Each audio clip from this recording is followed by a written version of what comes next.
की व्रत कथा। कथा के अनुसार प्राचीन काल की बात है। किसी राज्य में एक बड़ा प्रतापी और दानी राजा राज्य करता था। वह हर गुरुवार को व्रत रखकर दीन दुखियों की मदद करके पुण्य प्राप्त करता था, परंतु ये बात उसकी रानी को अच्छी नहीं लगती थी। वह न तो व्रत करती थी, न ही दान पुण्य में विश्वास रखती थी। इतना ही नहीं, वह राजा को भी ऐसा करने से मना करती थी। एक समय की बात है, राजा शिकार खेलने के लिए वन को गए। घर पर रानी और दासी थी और उसी समय गुरु बृहस्पति देव साधु का रूप धारण कर राजा के दरवाजे पर भिक्षा मांगने आए। साधु ने जब रानी से भिक्षा मांगी तो वह कहने लगी कि हे साधु महाराज, मैं इस दान पुण्य से तंग आ गई हूँ और आप कोई ऐसा उपाय बताएं जिससे कि सारा धन नष्ट हो जाए और मैं भी आराम से रह सकूं। इतना सुनकर बृहस्पति देव ने कहा कि हे देवी, तुम बड़ी विचित्र और संतान और दुख से कोई दुखी होता है। अगर अधिक धन है तो शुभ कार्यों में लगाओ, कुंवारी कन्याओं का विवाह कराओ, विद्यालय और बाग बगीचे का निर्माण कराओ, जिससे तुम्हारे दोनों लोग सुधरेंगे। परंतु साधु की इन बातों से रानी को खुशी नहीं हुई।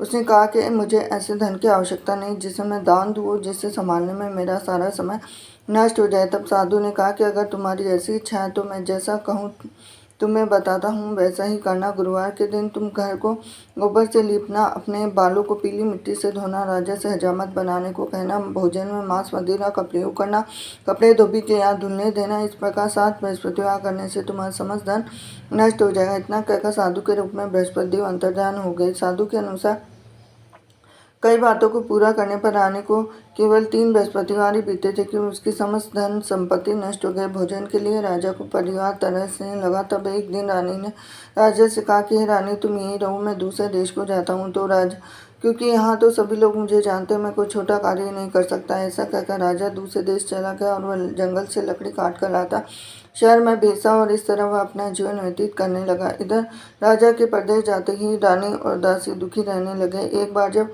रानी और दासी को 7 दिन तक बिना भोजन के रहना पड़ा तो रानी ने अपनी दासी से कहा कि दासी, पास ही में मेरी बहन रहती है, वह बड़ी धनवान है, तो उसके पास जाओ, कुछ ले आ ताकि थोड़ी बहुत गुजर बसर हो सके। दासी रानी की बहन के पास गई। उस दिन गुरुवार था। रानी की बहन उस समय बृहस्पतिवार व्रत की कथा सुन रही थी। दासी ने रानी की बहन को अपनी रानी का संदेश दिया, लेकिन रानी की बड़ी बहन ने कोई उत्तर नहीं दिया। जब दासी को रानी की बहन से कोई उत्तर नहीं मिला तो वह दुखी हुई और उससे क्रोध भी आया। दासी ने वापस आकर रानी को सारी बात बता दी। ये सुनकर रानी ने अपने भाग्य को कोसा। उधर रानी की बहन ने सोचा कि मेरी बहन की दासी आई थी, परंतु मैं उससे नहीं बोली। इससे वह बहुत दुखी हुई और कथा सुनकर पूजा समाप्त करके वह अपनी बहन के घर आई और कहने लगी कि हे बहन, मैं बृहस्पतिवार का व्रत कर रही थी।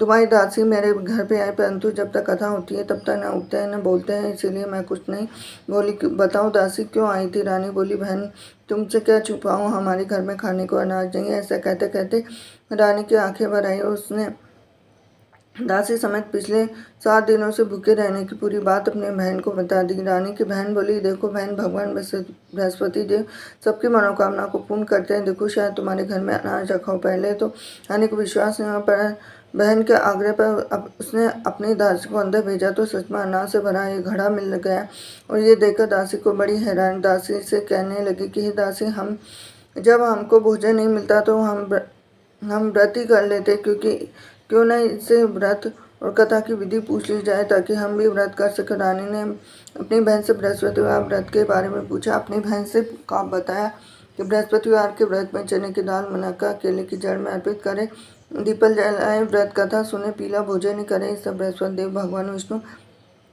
प्रसन्न होते हुए व्रत पूजा की विधि बताकर रानी की बहन अपने घर को लौट आई। 7 दिन के बाद जब गुरुवार आया तो रानी और दासी ने व्रत वह घुड़सवार में जाकर चना और गुड़ लेकर आई। फिर उसे केले की तथा विष्णु भगवान की पूजा की। तब पीला भोजन की चिंता को लेकर दोनों बहुत दुखी हुई। चूंकि उन्होंने व्रत रखा था इसलिए बृहस्पति देव उनसे प्रसन्न थे। एक साधारण व्यक्ति का रूप धारण कर 2 थालों में पीला भोजन दासी को दे गए। भोजन पाकर दासी प्रसन्न हुई और रानी के साथ मिलकर भोजन ग्रहण किया।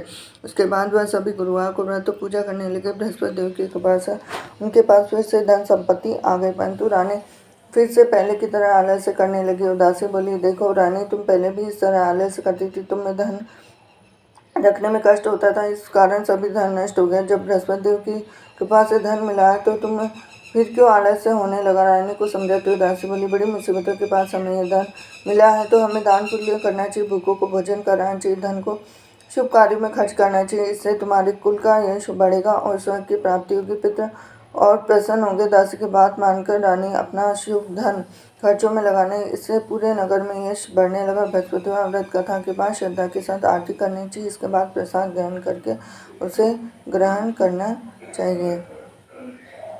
हरे कृष्णा।